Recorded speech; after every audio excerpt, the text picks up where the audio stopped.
दोस्तों, बुलडोजर को लेकर और बुलडोजर एक्शन को लेकर कई बार सुप्रीम कोर्ट सवाल उठा चुका है। और इस सब के बीच में अब महाराष्ट्र के नासिक में हजरत सतपीर शाह दरगाह पर भी बुलडोजर एक्शन को लेकर सुप्रीम कोर्ट में जब मामला पहुंचा तो सुप्रीम कोर्ट ने महाराष्ट्र सरकार को फटकार लगाई।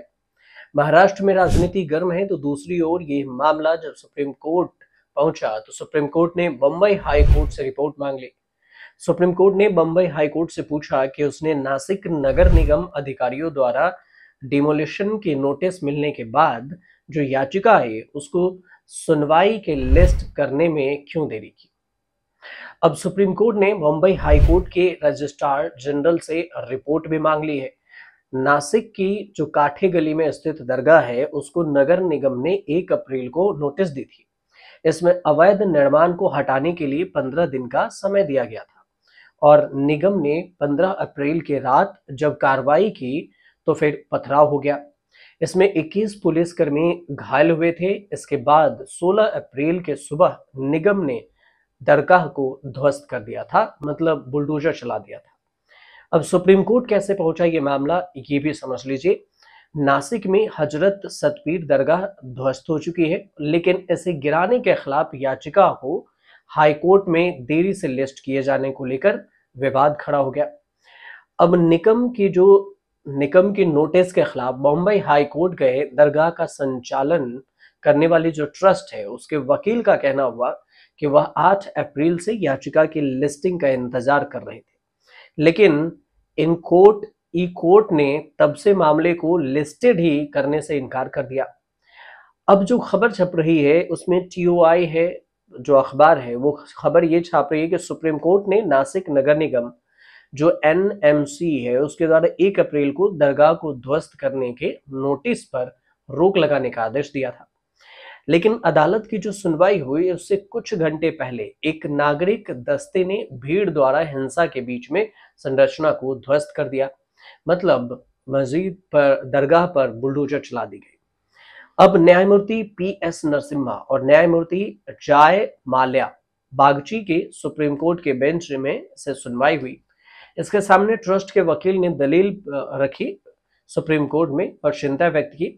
पीठ ने यह भी कहा कि हम बंबई में उच्च न्यायालय के रजिस्ट्रार जनरल को रीट याचिका की लिस्टिंग के बारे में एक रिपोर्ट भेजने का निर्देश देते हैं, मतलब रजिस्ट्रार को नोटिस भेज दिया गया है। नासिक में काठे गली में दरगाह के खिलाफ एनएमसी की कार्रवाई आधी रात मंगलवार को हुई थी। बुधवार सुबह 6 बजे के बीच में भी कार्रवाई की गई। बाद में उसी दिन मामले को लिस्टेड करने से उच्च न्यायालय ने इनकार कर दिया और इसके खिलाफ दरगाह की एमएलपी सुप्रीम कोर्ट के सामने पहुंच गए। लेकिन सुप्रीम कोर्ट की पीठ के समक्ष दरगाह को पहले ही ध्वस्त किए जाने का कोई उल्लेख नहीं किया गया था कि पहले ही दरगाह को गिरा दिया गया। अब जब मामला उठी तो सुप्रीम कोर्ट ने जवाब मांग लिया। हजरत सतपीर सैयद बाबा दरगाह है उसके सदस्य हैं फहीम शेख। उनका कहना हुआ एक टीवी चैनल को और एक अखबार को भी कि नगर निगम द्वारा आधी रात को दरगाह हटाने की जो कार्रवाई है वो अचानक से हुई और इस मामले में दिल्ली में अपने वकीलों से लंबी सलाह मशविरा के बाद कि उन्होंने मंगलवार देर रात सोने गया था उन्होंने, और उन्हें ये पता चला कि तोड़फोड़ के बारे में जब पता चला तो वो बुधवार को सुबह करीब 10 बजे उठे और अपने सेलफोन पर साइट से हमारे लोगों द्वारा कई मिस्ड कॉल और संदेश देखे। उसके बाद उन्होंने पाया कि वकील से संपर्क करने की कोशिश की, लेकिन उनसे संपर्क नहीं हो सका क्योंकि वे पहले से ही कोर्ट में थे। इसलिए सुनवाई के दौरान उन्हें तोड़फोड़ के बारे में नहीं बता सके। शेख का यह भी कहना हुआ कि यह तोड़फोड़ राजनीतिक दबाव में की गई है और इस डर से कि कोर्ट द्वारा इस पर रोक लगाई जा सकती है। अब हमारे पास 350 साल पुराने डॉक्यूमेंट्स हैं जो यह साबित करते हैं कि यह ढांचा वैध है, वैलिड है, जबकि सरकार कह रही है कि ये अवैध है। अब एनएमसी कमिश्नर है मनीषा खत्री, उन्होंने जो मीडिया को बताया है कि हमें अभी तक सुप्रीम कोर्ट के आदेश की कॉपी ही नहीं मिली। सुप्रीम कोर्ट की जो सुनवाई है वो 16 अप्रैल के सुबह 6 बजे अवैध ढांचे को हटा दिया गया था, इसकी जानकारी दी गई और हम अपने वकीलों के माध्यम से कोर्ट में अपना पक्ष जरूर रखेंगे। एनएमसी ने इस आधार पर विध्वंस को, मतलब जो बुलडोजर कार्रवाई हुई, उसे उचित ठहराया। 12 मार्च को ही हाईकोर्ट ने इस ढांचे को पूरी तरह से अनधिकृत, अनऑथराइज्ड और अवैध बता दिया था। 1 अप्रैल को जारी किए गए जो ये डिमोलिशन के नोटिस हैं, उस पर दरगाह निकाय को ढांचे को खुद हटाने के लिए 1 सप्ताह का समय दिया गया था।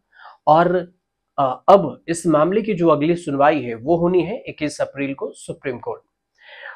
विध्वंस के बाद, डिमोलिशन के बाद जो भावीनगर द्वारका से दरगाह की ओर जाने वाली सभी सड़कें हैं वो पुलिस की कड़ी सुरक्षा में है। साथ ही बैरिकेडिंग भी कर दी गई है ताकि शांति बनाए रखा जाए और दरगाह के आसपास पुलिस कर्मियों की भी भारी तैनाती की गई है।